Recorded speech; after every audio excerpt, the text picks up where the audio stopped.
आपने वो वीडियो देखा क्या? लाश के ऊपर डांस देखा ना? दिल पसीज गया होगा आपका। आपको नहीं लगा कि मैं इसके लिए कुछ कर पाऊँ, कुछ भी कर जाऊँ जो मैं कर सकती हूँ? जो कहानी गुजरात से शुरू हुई, उस कहानी ने पिछले 6-7 साल में इस मुल्क में क्या उत्पात मचाया है। देश खतरे में है। पार्टियां तो बनती रहेंगी, पार्टियों की कोई कमी है क्या? हर शाम पार्टी होती है इस देश में। एज अ नेशन, एक राष्ट्र के तौर पर हम एक अनप्रेसिडेंटेड अभूतपूर्व क्राइसिस से गुजर रहे हैं। जो माफी मांगे वो बीड़ हो गए। आप सोचिएगा इसको। जो गोडसे को भगवान मानते हैं वो भाषण दे रहे हैं अमेरिका में जाकर के गांधी के ऊपर। हमारे गांव में एक गाना आता था, गांधी जी के भजन करे गांधी के हत्यारा। दिल्ली की सड़कों पर संविधान की कॉपी को जलाया जाता है। हमारे आइडिया ऑफ इंडिया पर हमला है, हमारे देश के लोकतंत्र के ऊपर हमला है। जीवन भर शाखाओं में कसम लिए होंगे कि गोडसे के सपनों का देश बनाएंगे और गांधी पे माला चढ़ा रहे हैं।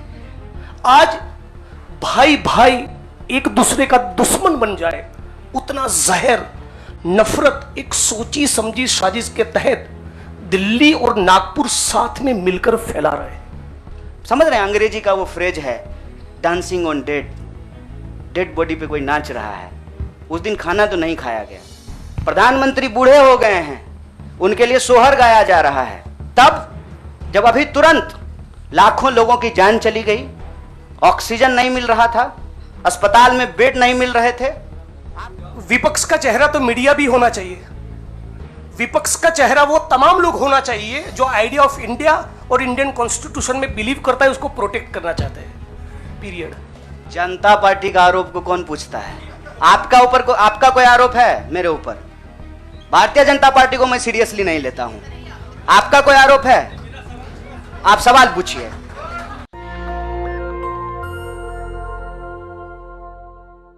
साथियों,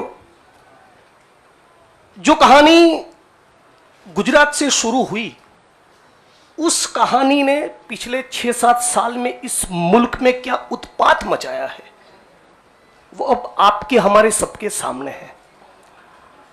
एज अ नेशन, एक राष्ट्र के तौर पर हम एक अनप्रेसिडेंटेड अभूतपूर्व क्राइसिस से गुजर रहे हैं।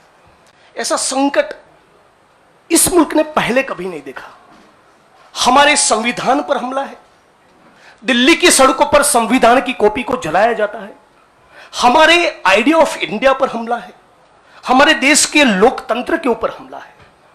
आज भाई भाई एक दूसरे का दुश्मन बन जाए, उतना जहर, नफरत एक सोची समझी साजिश के तहत दिल्ली और नागपुर साथ में मिलकर फैला रहे हैं। इस परिस्थिति में एक पॉलिटिशियन के तौर पे नहीं, बतौर एक भारतीय नागरिक, मैं अपने आप को ये जब सवाल पूछता हूं कि मेरा फंडामेंटल फॉरमोस्ट रिस्पॉन्सिबिलिटी, ड्यूटी क्या होना चाहिए, तो अंदर से जवाब यही आता है, कुछ भी करके इस मुल्क के संविधान, लोकतंत्र और आइडिया ऑफ इंडिया को बचाना चाहिए। और यदि उसको बचाना है तो मुझे उनके साथ खड़े रहना है जिसने स्वतंत्रता के आंदोलन में न केवल कंट्रीब्यूट किया है, उसको लीड किया है, अंग्रेजों को यहां से खदेड़ कर दिखाया है। और इसीलिए आज मैं इंडियन नेशनल कांग्रेस की इस मंच पर आपके साथ खड़ा हूं। एक टेक्निकल कारण के चलते मैं फॉर्मली पार्टी इसलिए ज्वाइन नहीं कर सकता क्योंकि मैं एक निर्दलीय विधायक हूं। If I join a party I may not continue as an MLA. मेरी पार्टी के सीनियर लीडर से बात हुई, मेरे मतक्षेत्र के साथियों से बात हुई, अपने आप से बात हुई, राहुल जी से बात हुई, तो मुझे लगा कि मैं इस विचार के साथ हूं ना, ये सबसे प्रमुख बात है। मैं इस मुहिम, मिशन और इस संघर्ष के साथ हूं, ये सबसे महत्वपूर्ण बात है। बाकी की फॉर्मेलिटी तो आने वाले महीनों में भी हो जाएगी। और राहुल जी ने भी कहा कि वो जो पर्चा भर के सदस्य लेने की बात है वो तो कल भी कर लेना, अभी अपने मत क्षेत्र के लोगों के साथ खड़े रहो। तो मैं फॉर्मली नहीं लेकिन इस विचार के साथ आज जुड़ चुका हूं और 22 का चुनाव में कांग्रेस के सिंबल से ही लड़ूंगा, उसके सारे कैंपेन्स का हिस्सा रहूंगा। और गुजरात के संदर्भ में आज साथी हार्दिक हमारे बीच में मौजूद है, तब कहना चाहता हूं कि आज राष्ट्रीय स्तर पे जो हो रहा है वो सब कुछ हम लोग गुजरात में देख चुके हैं, झेल चुके हैं।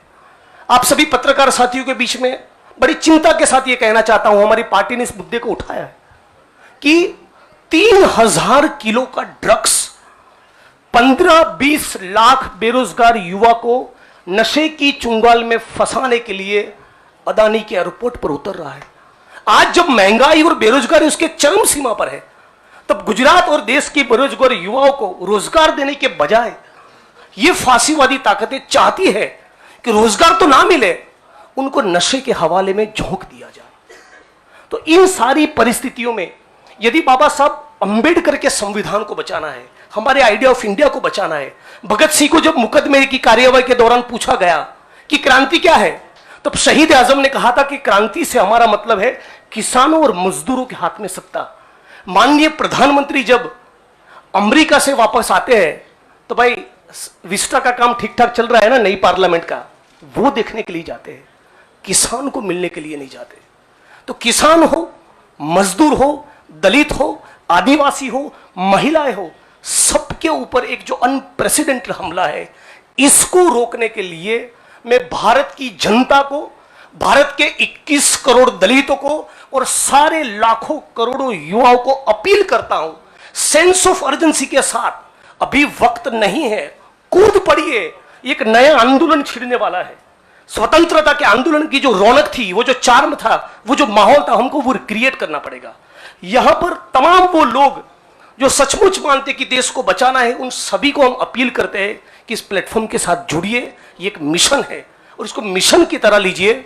और मुझे पूरी उम्मीद है, जैसे कि साथी कन्हैया ने बचाया, कि डेमोक्रेसी के हमारे इस मुल्क में बहुत डीप रूट्स है, पार्टी के भी डीप रूट्स है। तो साथ में मिलकर हम लोग लड़ेंगे, संघर्ष करेंगे और इस मुल्क को बचा पाएंगे। आप तमाम साथियों का मैं दोबारा स्वागत करता हूं और दोबारा इस प्लेटफॉर्म के माध्यम से पूरे देश की जनता को अपील करता हूं, सेंस ऑफ अर्जेंसी के साथ तुरंत जुड़िए। एक बहुत जबरदस्त माहौल हम लोगों को खड़ा करना चाहिए। मैं साथी हार्दिक, कन्हैया और दूसरे यंगस्टर्स के साथ पूरे देश में हम लोग जाएंगे और हजारों लाखों युवा इस प्लेटफॉर्म में जुड़े, आईएनसी के साथ जुड़े, कांग्रेस पक्ष के साथ जुड़े, इसके लिए लग जाएंगे। आप तमाम साथियों का शुक्रिया। आपके सवाल भी बाद में लेंगे। मैडम जी बुरा मत मानिएगा, लगता है कि सवाल आप पहले ही सोच लिए थे। मैंने ये नहीं कहा था कि कांग्रेस खतरे में है, हमने कहा देश खतरे में है, लोकतंत्र खतरे में है, आइडिया ऑफ इंडिया खतरे में है। आपने वो वीडियो देखा क्या, लाश के ऊपर डांस देखा ना, दिल पसीज गया होगा आपका। आपको नहीं लगा कि मैं इसके लिए कुछ कर पाऊँ, कुछ भी कर जाऊँ जो मैं कर सकती हूँ। आप जब सुनती होंगी कि बलात्कार हो गया किसी महिला के साथ, आपका गुस्से से जो है ना पूरा शरीर कांप जाता होगा। देश खतरे में है। पार्टियां तो बनती रहेंगी, पार्टियों की कोई कमी है क्या? हर शाम पार्टी होती है इस देश में। पार्टी नहीं बचाना है, देश बचाना है। और देश बचाने की मुहिम में जो पार्टी रहेगी वो पार्टी भी बचेगी। और मुझे इस बात को कहने में कोई दो राय नहीं है।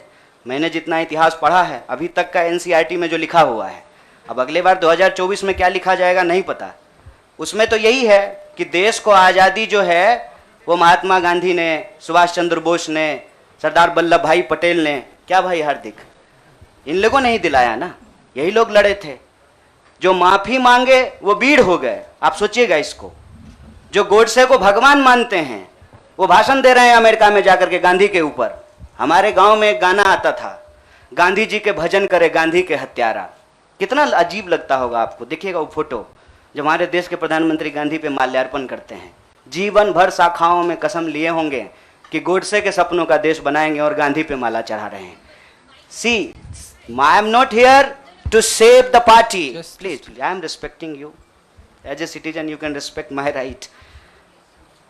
देश खतरे में है और ये सिर्फ मैं नहीं कह रहा हूं, ये मुझे लगता है आप भी सोचते होंगे। समझ रहे हैं, अंग्रेजी का वो फ्रेज है, dancing on dead, dead body पे कोई नाच रहा है। उस दिन खाना तो नहीं खाया गया। आप सोच के देखिए, आप इस पे विचार करके देखिए। मेरे गांव में अगर किसी की मौत हो जाए तो पूरे गांव में खाना नहीं बनेगा। हजारों लोग मर गए। देखे 71 वर्ष की उम्र में प्रधानमंत्री के लिए सोहर गाया गया। नया बच्चा जब पैदा होता है ना तो पूर्वांचल में सोहर गाते हैं लोग। प्रधानमंत्री बूढ़े हो गए हैं, उनके लिए सोहर गाया जा रहा है, तब जब अभी तुरंत लाखों लोगों की जान चली गई, ऑक्सीजन नहीं मिल रहा था, अस्पताल में बेड नहीं मिल रहे थे, आप में से कोई भी ऐसा इंसान है जिसके कोई जानने वाले नहीं मरे हो इसमें, इस क्राइसिस में? इतना बड़ा क्राइसिस जिसके देश में हुआ हो अभी तुरंत, वो अपने जन्मदिन का जश्न मनाएगा? ये भोंडापन है। इस संस्कृति को बचाने की जरूरत है, और इस संस्कृति को बचाने के लिए मुझे लगता है कि कांग्रेस पार्टी में क्षमता मौजूद है। लोगों को यह बात पसंद हो या ना पसंद हो, हकीकत यह है कि पार्लियामेंट में सबसे बड़ी पार्टी कांग्रेस पार्टी है। इसीलिए इस पार्टी को यह जिम्मेवारी लेनी पड़ेगी, और उस जिम्मेवारी को संभालने के लिए मैं यहां आया हूं। जनता पार्टी का आरोप को कौन पूछता है?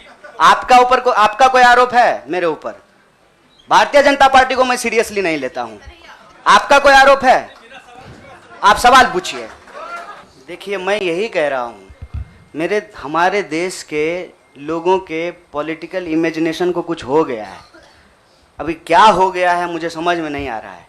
हमने आपके सवाल को अपने आप लेते हुए हमने अपने पूरे वक्तव्य को रखा। हमने कहीं भी कहा कि हम कोई टीम बना रहे हैं? बीसीसीआई थोड़ी है सर, मतलब टीम बना रहे हैं।